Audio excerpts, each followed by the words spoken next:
What is up, all of you amazing artificers? It is your resident prismatic wizard here with another video. As you may have noticed, we are not in the normal studio or in the normal hat, but the show must go on, and I have an exceptionally interesting video for you today. Now, if you are in the tabletop role-playing sphere, you probably have noticed a plethora of new games coming out.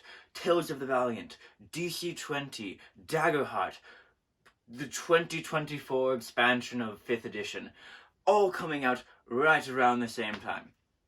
And if you're like me, you're wanting to get your hands on all of them, but role-playing games can be expensive. However, I have a new tabletop role-playing game for you that might pique your interest.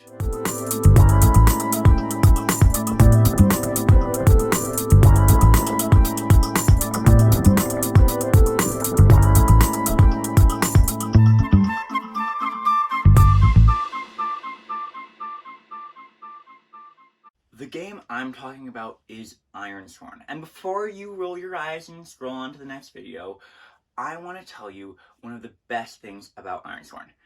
It is completely free. No buy-in, no pre-order, just go to the link down in the description or Google Ironsworn and download the completely free 270-page rules document.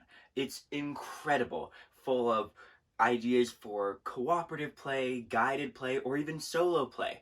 Ironsworn is amazing, and I'll take you through the basics of it right here. Okay, the first thing you're probably thinking is this a sponsored video, and how much am I getting paid to shout praise to Ironsworn? And the answer is nothing. I just found this game a few years back, and I wanted to tell you guys about it. Although, Sean Tompkin, if you're watching this, I will totally run a Ironsworn stream for you if you want me to. Anyway, what you gotta know about Ironsworn is that it is a mix between heroic and gritty fantasy, where the protagonists are knights sworn to iron vows that progress their journeys forward. And before you role players hop on out of here because it sounds more like a gritty fantasy meat grinder dungeon, this is actually a system that promotes a ton of meaningful roleplay. That is because there are actual mechanics that tie your characters together, and you can progress relationships and actually get benefits from it. So, let me jump into some of the base mechanics. Okay, let's talk conflict resolution. If you're playing Ironsworn, you have a variety of moves that you can choose from. These moves are divided up based on what part of the game you're exploring. There are things like adventuring moves, conflict moves, relationship moves, and so many more. These are basically the different ways that you can resolve a conflict. When one of these roles comes up, there are a variety of degrees of success that you can have when you roll. To roll, all you have to do is take 2d10 and 1d6. Again, if you have a single set of D&D dice, you already have this set of dice. You do not need to buy anything else. Just grab up those 2d10 and 1d6 and your character sheet, and you can go. The 2d10 are what are called the challenge dice, and the d6 is the action dice. Basically, the way Ironsworn works is you are setting the DC for yourself as you go. This is done by rolling the challenge dice. Okay, for any odd situation, you roll your 2 challenge dice, the d10s, onto the ground. You take a look at the numbers you have on those individually.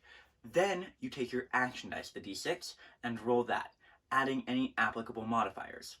What you're trying to do is you're trying to roll higher than the numbers on your challenge dice with your action dice. As you know, a d10 is going to be able to roll higher than a d6 most times, and that's where your modifiers come in to help you out boosting those up. If your action dice rolled higher than one of the challenge dice, good job! This is what is called a weak hit. Basically, you have a mixed success if you've ever played any of the Powered by the Apocalypse games. If you roll your d6 and it is higher than not only one of the challenge dice, but the other one as well, you score what is called a complete hit. Huzzah! Good for you. You do exactly what you were trying to do. If you roll higher than neither of the d10s, you have failed the roll, and the consequences will follow. As a note, be sure to take a look at the numbers on the challenge dice separately. A quick example, if I rolled a 3 and a 5 on the 2 challenge dice, I look at those numbers separately. If I rolled a 4 on my action dice, I will beat the 3, but I will not beat the 5. This would be what is called a weak hit, kind of the mixed success we were talking about earlier. As you might already be able to tell, this system puts a lot of weight on the luck of the dice. However, this brings us to our next mechanic that I love about Ironsworn, and that is momentum. This mechanic allows you to build up momentum. So, if you have made a series of successful hits, you have a greater chance of scoring another successful hit. The way Ironsworn does this and gives more power to the decisions of the players is by letting you cancel out one of the challenge dice, counting it as an automatic success. Basically, if your momentum score is higher than the roll on the challenge dice, you can cancel that out and score an automatic success for your character. When you burn momentum like this, your momentum resets to its default score, and this score normally stays at 2, and it ranges up to a +10 down to a -6, based on if things are going your way or things are heavily stacked against you. Now, let's take a look at an Ironsworn character sheet. So the first thing you'll be able to see is Ironsworn functions off of 5 primary abilities: Edge, Heart, Iron, Wits, and Shadow. These are basically the core aspects of your character that you'll be adding to the different roles you will be making. Really quickly, Edge is your agility or prowess with ranged weapons. Heart is your courage or willpower. Iron is your physical or martial strength. Shadow is your cunning or stealthiness. And finally, wisdom is your knowledge and expertise of the world. Okay, next up to the right of the character sheet, you'll see 3 main resources: your health, your spirit, and your supply. These are the different resources that can be drained throughout your adventures. Okay, if you look at the middle of your character sheet, you will see a section entitled Vows. This is basically the core concept of the entire of the Ironsworn setting, your Iron Vows. Every quest you partake in a vow to fulfill said quest. And as you make moves along the track for that, you get to mark progress points along that vow until you find your way to completing said quest. This is a bit confusing, but let's give you a example with a combat encounter, which kind of acts as a mini vow. In Dungeons & Dragons, where you would roll for initiative, in Ironsworn, you instead roll to enter the fray.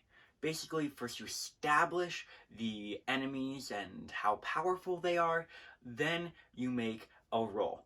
This roll varies based on how you are doing it. If you are sneaking up on an enemy, you're going to roll plus Shadow. If you're laying an ambush, that might be plus Wits. If you're simply charging in, roll plus Iron. What this does determine is who takes the first initiative. If you roll and score a total hit, good job! You gain +2 momentum and take the initiative. If you roll a weak hit, you get to choose. Either take +2 to momentum or gain the initiative. On a failure, unfortunately, the enemies take the initiative. Once whatever characters you have enter the fray, then it goes down to the nitty-gritty of combat, taking either actions like strike if you have the initiative, allowing you to weave through the battlefield without taking any damage yourself, or things like clash, where your enemy has the advantage and you have to defend against their blows and try and take back the initiative. However, as you make both of these rolls, you will be marking down progress on your enemy's character sheet. Basically, a list of boxes that you fill in based on how powerful your enemy is.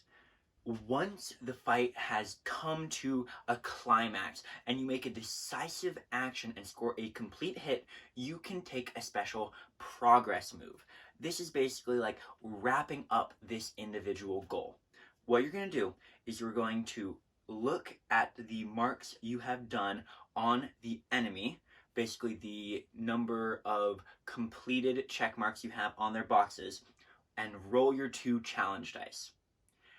These are compared to the number of completely filled boxes you have done. And if you roll below the number of progressed boxes, you win. You score a complete hit and you finish the combat gloriously. If you have one roll that's higher and one roll that's lower, that's okay. You still win, but you pay a price. If you have both challenge dice lower than your progress, you fail the combat and you have been defeated by this foe and you pay the price.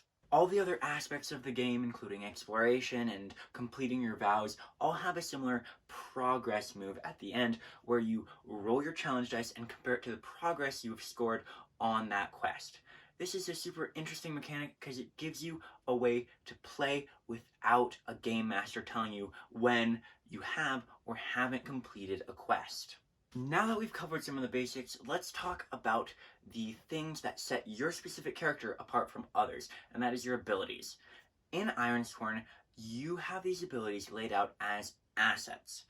If you've ever played Daggerheart, the new Critical Role role-playing game, you might recognize this layout. There are a deck of cards that you get to look through that have everything you need to know about your specific abilities on there. They have everything from paths to combat talents to companions like horses or falcons, and I think it's an incredible way to give your character sheet some more life. Before we finish up this video, there's one more thing I want to talk about, and that is Ironsworn's Oracle mechanic. This is for if you are playing a game by yourself or without the help of a game master.